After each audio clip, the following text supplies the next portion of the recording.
మనం అంతా కూడా ఆడవాళ్ళని చూసి అయ్యో అబ్బా అనుకుంటాం గానీ, ఒక్కొక్కసారి అబ్బాయిలని చూస్తే కూడా వామ్మో! వీడు ఎట్లా ఎగుతాడో. ఇప్పుడు ఎట్లా ఉన్నా, ఎప్పుడున్నా any time he has to balance the family. అలాంటి వాళ్ళ కోసం మనం ఏం చెప్పొచ్చంటారు? మీరన్నట్టు ఒకటి మాత్రం కరెక్ట్ అబ్బా! ఏంటంటే అదే లేడీ జాబ్ చేయకపోతే ఎవ్వరు ఏలెత్తి చూపరు.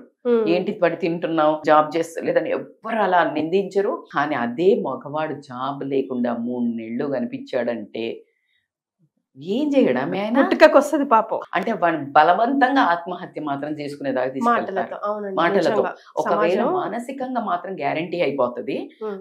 శారీరకంగా కూడా ప్రోద్బలం చేసే వాళ్ళల్లో సొసైటీలో ఏ ఒక్కళ్ళు లేదు.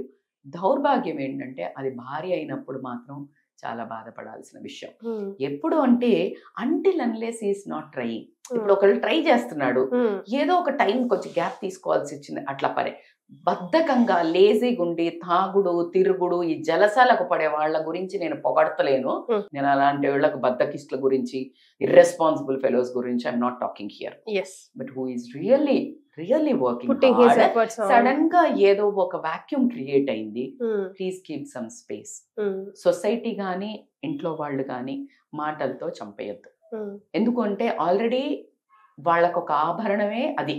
Hmm. అలాంటిది వాళ్ళకి ఆల్రెడీ ఒక కిరీటం తీసినట్టే, ఆల్రెడీ ఓడిపోయిన రాజు కింద లెక్క. Hmm. కానీ మీరు మాటలతో మాత్రం వాళ్ళను చంపద్దు.